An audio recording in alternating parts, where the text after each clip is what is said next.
செய்கிறதுக்கான இன்க்ரீடியன்ஸ் பார்த்தீங்கன்னா, பட்டாணி நீங்கள் எவ்வளோ போடுவீங்களோ அதை ஊற வச்சுக்கோங்க. பாருங்களேன் எவ்வளோ கலர் ஆட் பண்ணியிருக்காங்கன்ட்டு. இவ்வளோ கலர் ஆட் பண்ணியிருக்காங்க. இந்த மாதிரி ஊற வச்சு தண்ணியை மாற்றிக்கிட்டே இருங்க. நீங்கள் செய்ய முடிஞ்சால் கண்டிப்பாக அதை ட்ரை பண்ணுங்க. ஏன்னா இது ரெடிமேடாக வாங்கினது.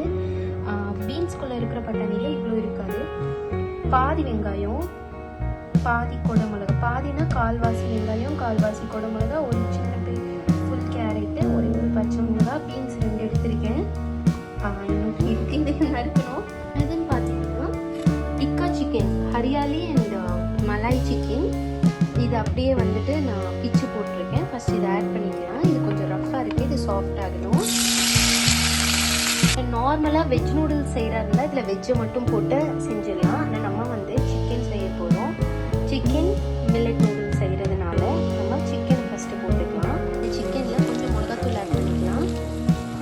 உங்ககிட்ட சிக்கன் பவுடர் இருந்தால் சிக்கன் பவுடர், சிக்கன் மசாலா தான், அதை கொஞ்சம் ஆட் பண்ணிக்கோங்க.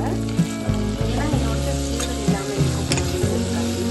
நீங்கள் சிக்கன் நூடுல்ஸ் செய்யணும்னு நினைச்சீங்கன்னா கடாயில் ஃபஸ்ட்டே சிக்கன் மசாலாலாம் போட்டு மேரினேட் பண்ணிவிட்டு ஒரு 65 மாதிரி பொரிச்சு எடுத்துட்டு நீங்கள் வந்து அதை இந்த நூடுல்ஸில் ஆட் பண்ணிக்கலாம்.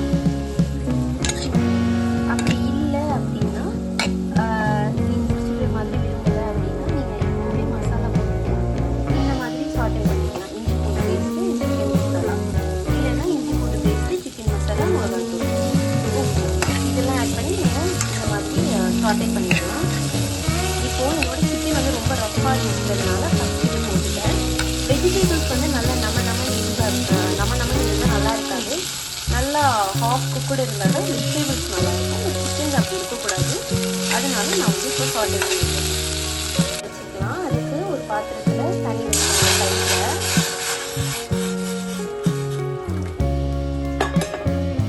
நூடுல்ஸ் ஆட் பண்ணிக்கலாம். இது பார்த்தீங்கன்னா கிளி நூடுல்ஸ் உடம்புக்கு ரொம்ப நல்லது. இது 60% மில்லட்டும் 40% வீட்டும் பேஸ் மெட்டீரியலாக யூஸ் பண்ணியிருக்காங்க. ஸோ இந்த மாதிரி டிரான்ஸ்பரண்டான இன்க்ரீடியன்ஸ் யூஸ் பண்ணியிருக்கிற ப்ராடக்ட்ஸை மட்டும் வாங்கி ட்ரை பண்ணுங்கள். பிளைண்டாக இன்க்ரீடியன்ஸ் நம்பி மைதா யூஸ் பண்ணிங்கன்னா உங்களுக்கு அந்தளவுக்கு ஹெல்த் இன்க்ரீடியன்ஸ் வந்து கண்டிப்பாக குறையும். நான் இந்த சிப்பிகா மில்லட்ஸ்லேருந்து வாங்கியிருக்கேன். இதை பற்றின details and health benefits and எப்படி ஆர்கானிக்ஸை பற்றி எந்த டீட்டெயில்ஸுமே முழுக்க நான் ஒரு வீடியோவே போட்டிருக்கேன். அது வந்து டிஸ்கிரிப்ஷன் பாக்ஸில் நான் பின் பண்ணுறேன். தேவைப்படுறவங்க அதை பார்த்து அந்த வீடியோ பார்த்து பெனிஃபிட் பண்ணிக்கோங்க. அது எல்லாமே குவாலிட்டியாக இருக்குது. அந்த ப்ரைஸ் நல்லா இருக்குது. கொஞ்சம் ஆயில் விட்டாங்க நூடுல்ஸ் வந்து ஒருத்தவங்க நல்லா பேக்கிங் கொடுத்துருக்காங்க. தேவைப்பட்டால் யூஸ் பண்ணிக்கலாம்.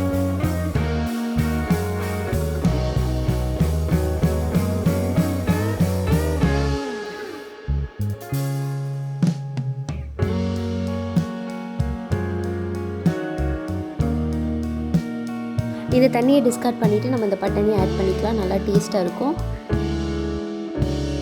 இது மில்லட் நூடுலுங்கிறதுனால 10 to 12 மினிட்ஸ் எடுத்துச்சு இது நல்லா குக் ஆகிறதுக்கு. நார்மல் நூடுல்ஸ் மாதிரி இல்லை. இன்ஸ்டண்ட்டாக மில்லட் ரெசிபி சாப்பிடணும்னு நினைக்கிறவங்களுக்கு இது ஒரு நல்ல ஐடியா. அண்ட் நம்ம டக்குன்னு செஞ்சுட்டு போயிடலாம். ரொம்ப டைமும் எடுக்காது. ஈஸியாகவும் நம்ம மில்லட் சாப்பிட்ட மாதிரியும் இருக்கும். ரொம்ப டேஸ்ட்டாக இருந்துச்சு ஃப்ரெண்ட்ஸ். ஹோட்டலில் வாங்கி சாப்பிட்றத விட இது ஒரு பெட்டர் ஆப்ஷன் மைதாவில் செய்கிறத விட. அண்ட் இந்த நூடுல்ஸும் வந்து ரோட்டு கடையில் உள்ள டேஸ்ட் அப்படியே இருந்துச்சு. கண்டிப்பாக ட்ரை பண்ணி பாருங்கள்.